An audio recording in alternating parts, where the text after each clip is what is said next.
Hey guys, it's that time of the week. Once again, it is Friday, 3:30 in the morning. WandaVision episode 4 just finished premiering on Disney Plus, and I'm here to give you guys my spoiler-free review about it. So without wasting any more time, let's get right into it. So as I was going through this episode and just watching it, I wrote down a few things that I wanted to talk about, and I'll just go over my overall thoughts. So the first thing I wanted to talk about was the intro. Now the cold open for this episode was probably the most crazy out of all of the other 3 episodes, just because it was so abrupt and they didn't really explain what was going on. Now obviously in this episode 2 and 3 we kind of got the gist of the sitcom, I guess. But in this episode, the cold open was in real life. It wasn't like in that Wanda world. And we didn't really get to go into that sitcom Wanda world until later on in the show. Like I said in the last video, there is a lot of stuff that goes on in the last like 7 to 5 minutes or even 3 to 5 minutes of the show or of the episode that day. Just because I feel like in the beginning they're trying to tell a legitimate story, like just by episode.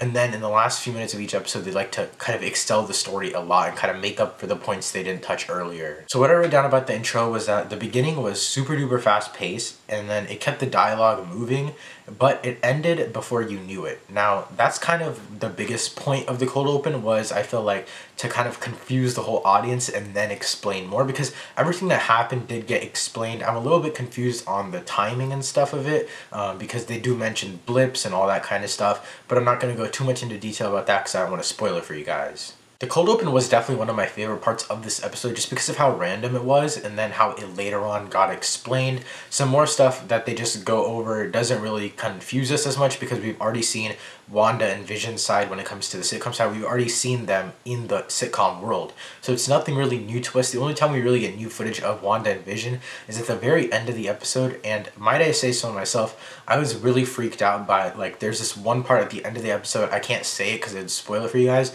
but it really did freak me out. I was not expecting Marvel to kind of do that or kind of show Wanda's character in that light. So the next thing, and probably the biggest thing that we can all take away from this episode, is that now S.W.O.R.D. is kind of looking, or they have been looking into that world of WandaVision. So when Geraldine goes into, or leaves that force field at the end of the last episode, we kind of all come to the conclusion that she is a S.W.O.R.D. agent because of the necklace that she had on. So now we get to see S.W.O.R.D.'s perspective. You guys also saw that teaser. It's her and then the FBI agent. I forgot his name.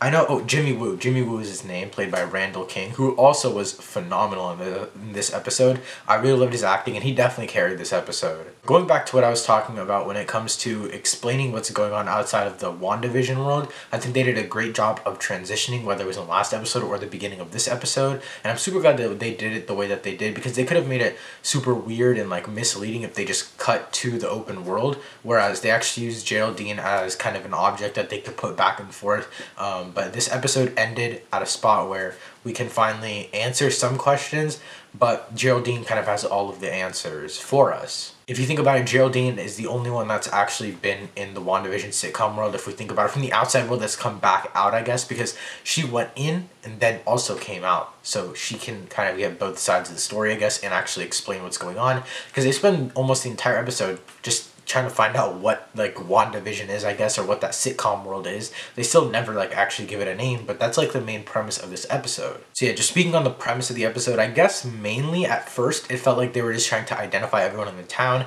and that's what we saw in the teaser trailer, where we saw that whole bulletin board full of citizens from Westview.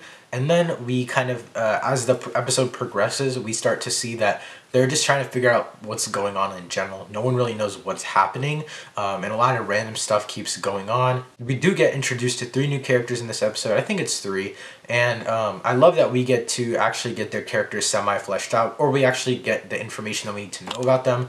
Now, obviously, they might have a secret identity, something that we don't know, because that's what Marvel always does to us. They kind of always have 2-sided characters, but they're just side characters. So I'm going to assume there's nothing crazy about their backstory or anything like that. They're just normal FBI workers, I guess, or they work for the CIA, you know, or S.W.O.R.D., you know. I feel like if there's something extra with those characters, I think Marvel's going a little too far. They're just regular side characters. There's no need to flesh them out that much, and I love the way that they incorporated these characters into this episode. Just as an overall consensus, I guess, of this episode, I could say that this episode was not meant to entertain, more as it was there to explain to us what was actually going on. Now, I felt like we all knew what was kind of going on when it comes to the relationship between S.W.O.R.D. and WandaVision's little town, or I can just say Westview, I guess. we knew that there was a relationship there. We saw the sword agent before. We saw, or I guess he was in the beekeeper suit. We saw the helicopter. We saw all these small little hints, but we never actually genuinely got to see them trying to figure out what WandaVision was, or how to get into Westview, you know? There's a lot of small stuff that was left unanswered, and all that stuff got answered in this episode, and it got answered, honestly, like, over the top. I didn't think they would give the answers to us, like, right away. I thought they would actually make us infer some stuff, but no. It seemed as if they gave us all of the answers we needed, and at the end of the episode presented us with a new reason to kind of dig for more answers. I'm trying to be really careful with the words I use because I, again, don't want to spoil anything for you guys. But yeah, again, it was a great episode. It was nothing too crazy. Episode 3 is still my favorite episode by far. This episode, again, like I said, was meant to more of explain than actually entertain. And in that case, it did a great job. Just overall, as entertainment, yes, I was still in. Like, I'm going to be 100% honest with you guys. I was delved into this episode. Like, it had my 110% focus because I was just trying to understand what was going on. But at the same time, it just wasn't as entertaining. It wasn't as fun at moments. It felt as if it was way more serious than the show should have been. But I'm not complaining because that's kind of what the audience needed. We needed stuff to be explained in order to, wherever the story goes, in order to get to that point of the story, we need an explanation as to what is actually going on. And yeah, guys, that's it for this video. If you guys enjoyed this episode, make sure to hit that like button down below. Hit that subscribe button if you're new around here. Also, turn notifications on so you get notified anytime I upload a new video or I go live. Later on today, I'm going to be uploading a breakdown and spoiler review of WandaVision episode 4. So again, turn notifications on so you don't miss that. That's all I have for this video. I'll see you guys next time. Peace.